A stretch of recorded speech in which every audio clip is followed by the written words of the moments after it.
na questão aí do intestino preso, o que fazer, que mais ou menos você tinha falado, né? Constipação. E hoje eu tenho muitos alunos, muitas pessoas que se queixam desse problema, constipação, o intestino não funciona direito. Aí, tá, a gente tem que olhar assim, primeiro, né, qual é o perfil da alimentação, que eu falei, né, se é com carne, sem carne, com laticínios, tem trigo na alimentação, né, e aí, assim, ela tem que também ter um tempo, assim, eu fiz toda a prescrição por uma semana, não adianta. Intestino ruim, tratado, mínimo do mínimo 30 dias, para começar, né, e ali ele começa, às vezes, a se movimentar, né. Então, e aí tem outra coisa, tem gente que usava muito laxante, né, então aí ele perde o estímulo natural do intestino, até ele recuperar a movimentação, então depende do padrão da alimentação, o que precisa, né. Então, como eu falei, algumas coisas deixam mais lento. Então, se eu bebo pouca água, se eu sou sedentário também, sedentarismo deixa o intestino mais lento. Se tem hipotireoidismo, né, não tratado, ele pode deixar o intestino mais preso.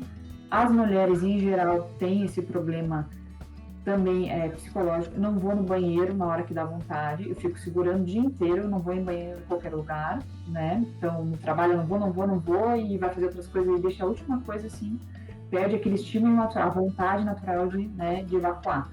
Então, algumas mulheres também, a fase de TPM, né, ela acaba tendo, às vezes tem gente que tem diarreia, tem mulheres que tem constipação, também na fase de TPM, tá? Então, depende da fase do ciclo menstrual, né, se tem alguma questão que eu falei do hipotireoidismo, intolerância à lactose, né, eu tirei tudo que poderia, né, atrapalhar. O que eu tenho que incluir, né?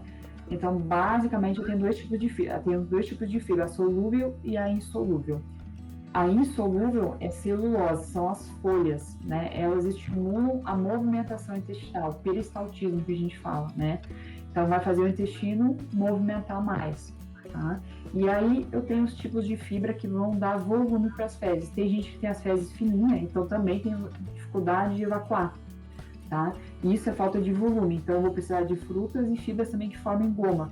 Um exemplo básico é a aveia. Se a gente colocar na água, ela vai inchar, né? E vai formar aquela goma. A chia, a linhaça, né? E aí, em alguns casos, ainda a gente usa um auxiliar, que é o psyllium, né? Que a gente usa muito na culinária crua também, para dar o ponto ali, algumas coisas, né? Ele não tem um valor nutricional, mas ele é usado assim, para essa função, para dar um auxílio quem está nessa fase de adequar a alimentação, que não chegou num ponto que o intestino está funcionando naturalmente, a gente usa, né, essa estratégia. E aí a gente tem uma reação também enzimática por parte do mamão e do abacaxi, tá? Que é a bromelina e a papaina, que são substâncias, umas enzimas que desmancham as fezes, né? Então eu falo que o exemplo não é legal para o vegetariano dar esse exemplo, mas é o mais palpável, né? Que fala que a gente usava em restaurante industrial, se compra carne mais barata, né? E aí a gente batia o mamão e cobria a carne, para ela virar uma carne de pescoço e virar quase um filé mignon, né?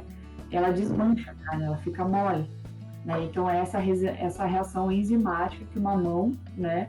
E o abacaxi eles fazem, né? Até no Nordeste o pessoal também usa, né, abacaxi nas carnes, né? Então ele vai fazer as fezes mais amolecidas, e isso, para quem tem fezes ressecada, também vai auxiliar. Então a gente tem pelo menos aí três âmbitos para atuar, para auxiliar. Olha que dica boa já essa daí, né? O mamão, de repente, né? As pessoas, né? Exato. Essa dica. Então é um exemplo mais, né, palpável, visual, né? Mas tu sabe, eu costumo dizer, porque assim vem muitas perguntas, só que às vezes, que nem eu falo para os meus alunos, não é uma coisa só, né, Dani? Como você estava falando, é um todo, né? Porque o nosso corpo é uma engrenagem, né? Então, às vezes não é, mas que alimento que é bom para isso, que alimento que é bom para aquilo. Só que é um todo, né? Que nem é o sono, é o exercício físico, é a água, é a alimentação no geral, não é um alimento que vai fazer milagre, né? Você tem que mudar todos os hábitos. Que nem você disse, tu retira o que é prejudicial, tu começa a incluir o que, né? Então é esse todo que nos traz essa saúde, porque um alimento sozinho não vai conseguir fazer milagre. É importante a gente ressaltar isso, né? Geralmente muitas pessoas não entendem que alimento é bom para isso, né? Mas e a gente até começou a questão da saúde intestinal, né? Por que a gente trouxe, né? Eu me apaixonei, né, comentei que eu me apaixonei por saúde intestinal, principalmente por causa, né, meu pós-cirúrgico, né, que eu tive uma apendicite complicada e, né, eu fiz 3 cirurgias, tirei pedaço do intestino grosso, um pedaço do intestino delgado, né, e eu senti na pele o impacto, né, de uma alteração intestinal grave, né. Então, eu quase, assim, por isso aqui que eu saí com bolsa de colostomia, né.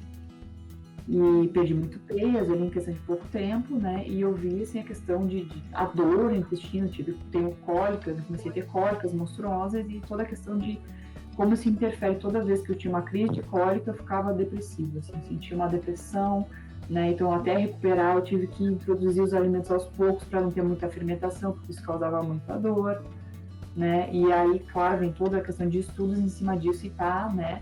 A nutrição, assim, a grande área da nutrição no momento é a saúde intestinal, né? Então, tem muito estudo, né, nessa questão de modulação intestinal na área da neurologia, psiquiatria, né, e imunologia, né? Então, ou seja, a parte principal que eu preciso para uma imunidade boa, né, é o intestino, né? E não é só assim, não é só evacuar, né? Então, a gente tem toda uma sinalização pré ou pró-inflamatória a partir do intestino que vai interferir, né, em depressão, em esquizofrenia, tem vários estudos com TDAH, autismo, tem muito estudo de nutrição, né, as soluções né, para atenuar o autismo, né, os autismos mais graves, assim, via nutrição, né, eles têm muitas alterações intestinais, TDAH tem muito estudo, esquizofrenia, depressão bipolar, né, então a gente... Fora a imunidade, que isso antes de Covid já era estudado, né? Então agora deu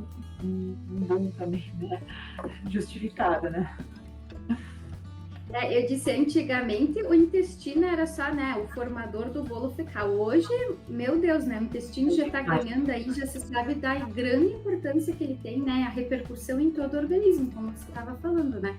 Na parte cerebral, eu também estava lendo uns estudos, assim, até de crianças com hiperatividade, essas coisas, quanta coisa já está saindo, né, agora sendo estudada a influência, né, que nem você falou, no intestino está saudável ou está inflamado, né, e tem alguns autores que já até colocam, né, que, como é que é, toda doença tem um fundo intestinal, né, primeiro se começa tratando o intestino. As doenças autoimunes, por exemplo, né? Então, assim, a gente sabe que doença autoimune, ela tem gatilhos nunca tive lúpus, agora tive um estresse, né? Então, assim, tem gatilhos, né, que desenvolvem a doença autoimune. Mas ela tem controle, né? Então, se eu tenho psoríase, lúpus, artrose, né, ou artrite que está inflamado, né, ou doenças intestinais, colite, Crohn, né, que são doenças autoimunes, eu vou ter algum gatilho que vai desencadear a doença, né? Mas ela sempre se manifesta em algum estresse, ou estresse principalmente emocional, psicológico, né, ou via alimentação, né. Então a gente consegue modular muito, a gente fala muito em inflamação, né, então a gente modula muito a inflamação via alimentação e comendo comida, né. Claro que a gente tem que, se vem de um perfil, né, a gente falou daquele tradicional, comendo muito junk food, né, muita carne, a gente tem que fazer toda essa modulação para diminuir essa inflamação, né? E às vezes utilizar de suplementação, fitoterapia, né? Alguns manipulados na época de crise, mas a gente consegue controlar muito essas doenças autoimunes via nutrição.